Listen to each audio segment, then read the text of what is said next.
Welcome everybody. Thank you for joining me. I'm Mann PhD. And I'm here today to talk about shamanic wound extraction. And in order to lay the groundwork for helping you understand what it is and how important it is to your recovery from trauma, I'm going to talk also about trauma and how it affects us in our bodies, in our psyches, and what it has to do with the soul. So the first thing I want to say is that all of my shamanic healing work is trauma informed. What I mean by that is that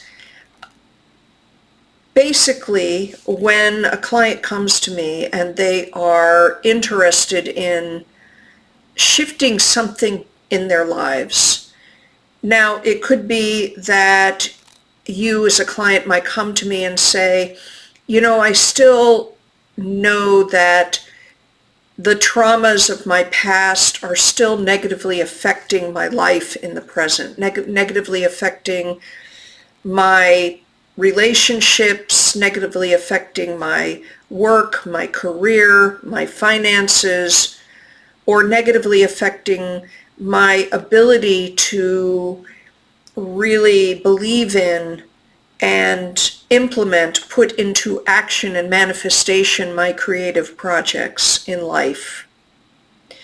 Trauma can also affect even our physical health. And so, again, many clients who come to me report that they have suffered from depression on and off throughout their lives, from chronic anxiety, and even from really deep fear or panic attacks. All of these are basically symptoms of trauma. So in Western psychology, it is recognized now very widely that traumatic events in the past, whether single events or prolonged trauma, can definitely have a very, very strong negative impact on our bodies, on our minds, on our emotions, and on the outer conditions that we find ourselves in. Trauma can actually even distort our ability to make healthy, positive decisions for ourselves in our lives. Now, just again to go back to define what I mean by trauma and traumatic events. So a trauma could be a single event like a car crash, or it could be the end of a relationship, a marriage that ends in divorce. It could even be the marriage itself and the conditions of that relationship, where there may have been disrespect or even abuse. Trauma can also be the trauma from our childhood. If we were growing up in a situation of neglect or abandonment or poverty, or parents who were absent in some way, who neglected us in some way, or who in fact verbally, emotionally, mentally, or even physically abused us, or sexually abused us. So there can be trauma from war, from being in war. There can also be trauma that is passed down transgenerationally. So the science of epigenetics is definitely uncovering the fact that unresolved, unaddressed, unhealed trauma from, in particular, our mother, can then be inherited in us genetically. And in fact, a very well-known psychiatrist named Yael Danieli, who did a lot of psychotherapeutic work with the children of survivors of the Holocaust, Jewish survivors of the Holocaust, noted and began to see that a lot of the children of these survivors and of those who had actually been killed in the camps were experiencing symptoms of PTSD, as if they themselves had been in the camps, and they were having dreams about them. So even Western psychology, psychiatry, Western medicine is acknowledging that there is likely a neurophysiological component to the transmission of trauma from one generation to the next. What this also means is that trauma, we know, creates distortions in people's behaviors, unresolved trauma. And so it also may mean that our parents and our grandparents who went through traumatic experiences themselves, those traumas never being healed, never being transmuted, that is being passed on also in their behaviors towards themselves, towards their children, and towards others. Okay, so when I'm talking about trauma, I'm talking about both personal and ancestral trauma. There's a whole nother topic related to the way we carry collective trauma, but I'm going to save that for another video. Now, many clients come to me and say that they have been in a variety of different kinds of talk therapy modalities, sometimes for years, and that they've begun to realize that even though they have greater awareness and understanding about how the traumas of their past and the traumas their parents experienced have affected them and their lives, meaning my clients' lives, and even though maybe even in some way, some parts of their lives have improved as a result of being in therapy. So I want to make very clear that I'm not throwing therapy out. Like, I don't throw out the baby with the bathwater, in particular because I myself actually have had a lot of therapy starting in my early 20s and going up into even the present. Sometimes I need to sit down with a good counselor to process feelings and events in my life in order to help get clarity. So there's definitely something very important that goes on when you go to a skillful psychotherapist, a skillful counselor. And yet at the same time, what I know from my personal life is that there are ways that the wounding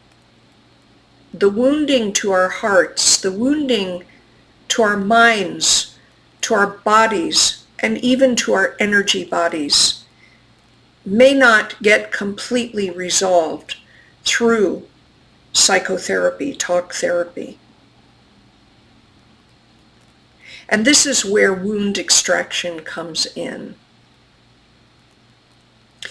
So again, to draw upon things that some of my clients in the past have told me, they say that even while they've been in therapy and it's been helpful in a lot of ways, they still feel as if energetically on some level that old trauma is still negatively pulling them down and impacting them. In fact, some clients come to me and they still are being triggered by things that go back or hark back to their original traumas. Why is this? Why is this from a shamanic energy healing perspective? This is because actually we have to remember that we consist of a physical garment, a physical body, and we also have an energetic body. We are energetic beings. And as such too, we have our minds, which you might call, and our emotions, our feelings, which we might call psychology. So how I want to frame this is to understand that any kind of traumatic stressor is going to have an impact on our energy body. And in fact, that impact may first be felt in the energy body, particularly if there is no actual physical abuse or event that impacts the health and wellness, the balance of our physical garment. We can think of it this way. I think all of us have been in a situation where somebody has spoken very harsh words to us, and we feel in a way like that as like a wave or a ripple or a pop in our energy body. Now, when there is prolonged trauma, such as being abused as a child, then what happens is these energetic effects of the trauma are getting more and more deeply embedded into the energy body.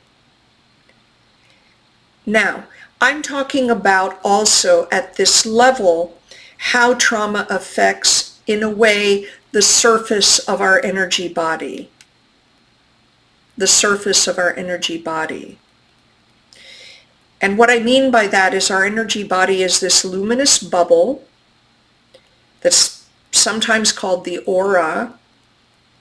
It's egg-shaped, and it surrounds our entire physical body, and the energetic makeup of this energy body, which is a field of energy. It's actually an electromagnetic field of energy, interpenetrates into the core of our physical garment, and then connects into the central channel, which is actually a thin cord of light that runs from the root to the crown. And that cord of light also reaches down into the earth and up above us into the sky above. And so that cord of light is actually running energy up and down, and is also running energy and receiving energy through the energy body. So the first level of impact of a trauma is that impact on the energy body. And so trauma creates distortions, tears in the energy body, and as such can also affect the healthy spinning of the 7 chakras, which should spin with clarity of energy clockwise when they are healthy and balanced. There is yet another dimension of the impact of trauma. And I'm going to talk about this using psychological terms, but then expanding those terms out. So most of us understand the idea of the unconscious or the subconscious. The subconscious is that aspect of self that is beneath conscious awareness. The subconscious. And the subconscious actually contains both positive as well as challenging dimensions of our being. Now, I want you to understand that the subconscious is not just a psychological construct, meaning a construct of mind and emotions. The subconscious is actually a very full, fleshed out aspect of self. It is another reality of self, inasmuch as we think of ourselves as a human being in a body, living in the world, and we know this aspect of the surface personality and physical self that we are as concrete and existing in, three-dimensional space. So the subconscious is dimensional, and it is a deep aspect of our entire being. So it is both psychological and it is an actual existing dimension of ourself that we can experience to be as real as the physical personality dimension of who we are. What prolonged trauma does, for instance, is that wounding, we can think of like a physical wound, right? That our body gets wounded. Let's say we get a shot in the chest. Okay, somebody shoots at us and we get shot in the chest. And let's say that we didn't go to the hospital to have that bullet removed and to have that wound treated. And what will happen over time is that the wound, the surface of the wound may actually close over, but then over time it may become septic, right? It may become infected. Or alternatively, we could heal the surface wound, right? We could address the wound itself by going to the hospital, by having the foreign agent taken out, and by disinfecting the wound itself, and maybe even getting stitches. And where that bullet tore through the inner viscera, a scar tissue will form, all right? And that scar tissue will pull on the other healthy tissues around it. So I want you to think about a wounding that is from trauma of any kind, obviously from being shot would be one, or from prolonged trauma, that creates a similar kind of what I call constellated matrix, energy matrix in the subconscious, particularly if there is no relief from the traumatic events, or if we don't deal with the trauma immediately. We know, for instance, now when 9/11 happened, that all these therapists, psychotherapists, and even massage therapists and energy healers flocked to the site of the Twin Towers and the Pentagon in order to give people the opportunity to immediately begin to process what had happened. Why? Because by then, and even more now, we now have an understanding that if we don't want a trauma to have a lingering, lasting, negative impact on us, physically, mentally, emotionally, and spiritually, that we need to really tend to that trauma wound with alacrity, quickly.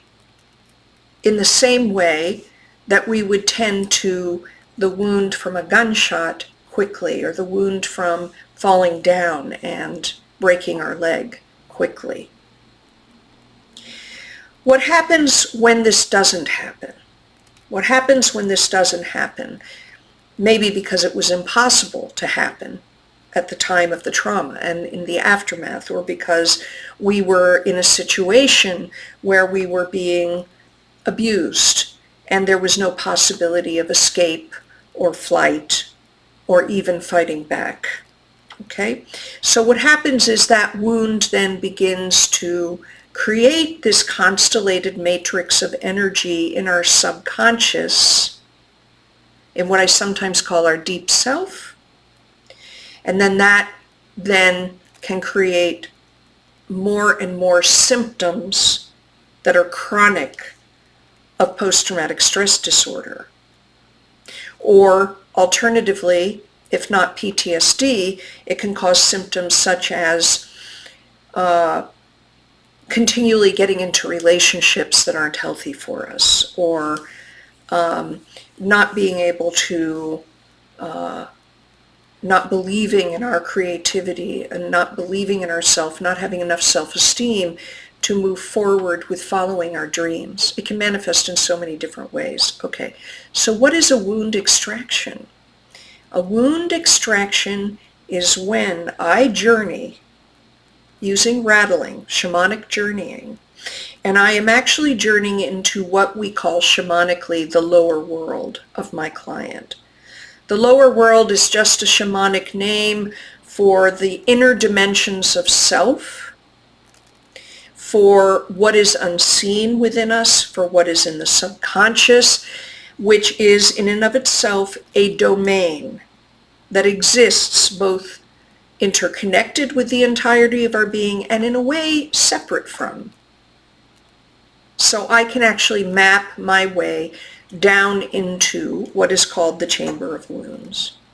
And there I find this constellated matrix of energy that is the wounding from that traumatic event.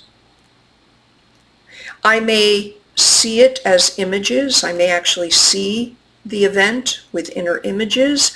I may feel it. There may be emotions. There may be physical sensations.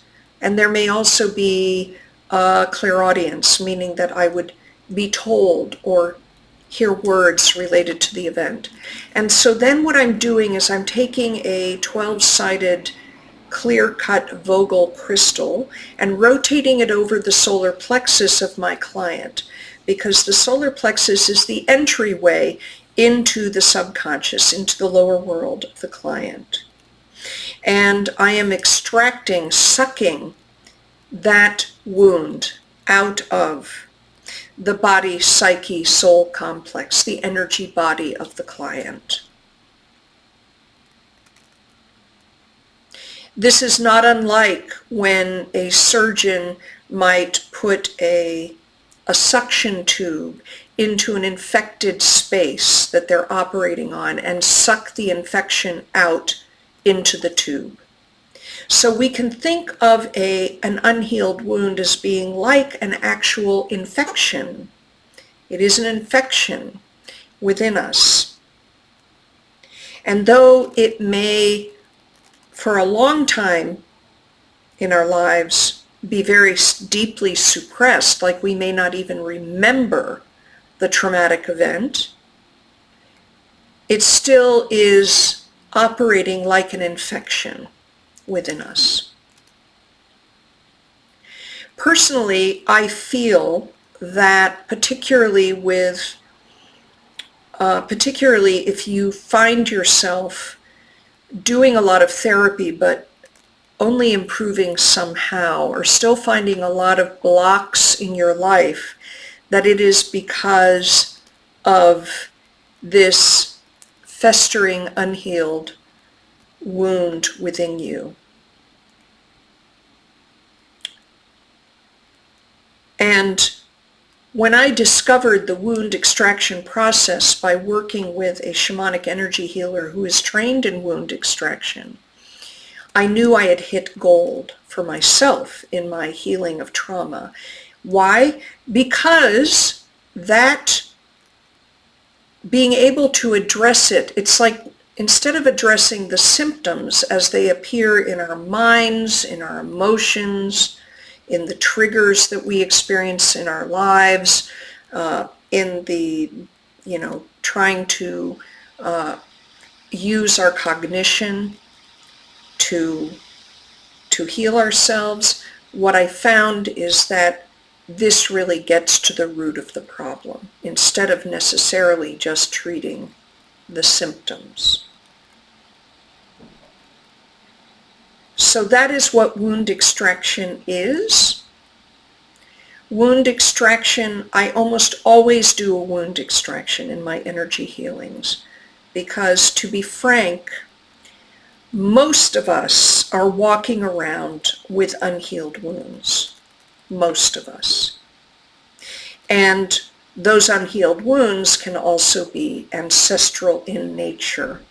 They can be unhealed wounds from other lives that are carried forward on a soul level and are therefore operating within us on a subconscious level. And that is another topic for another video. Wound extraction is part of an entire process within an energy healing session. I can't actually do a wound extraction without beginning to cleanse and clear the energy bodies first, the energy body first and the chakras. And then after the wound extraction, then I must also do a gift retrieval, a soul retrieval, because otherwise there is an empty space within which the energy of the original wound could begin to grow again. So I have to bring in positive healing energies to fill that space, in as much as, like with a physical wound, we might continue to put antibacterial medicine on that wound for a while afterwards to make sure that that wound then becomes pink and healthy. So that is a wound extraction, and I am deeply grateful for having discovered this process because it was a game changer in my life. Thank you for listening, and please feel free to contact me if you have any questions or you'd like to seek out a shamanic energy healing with me. May you all be well and whole. May it be so. Aho, Wado.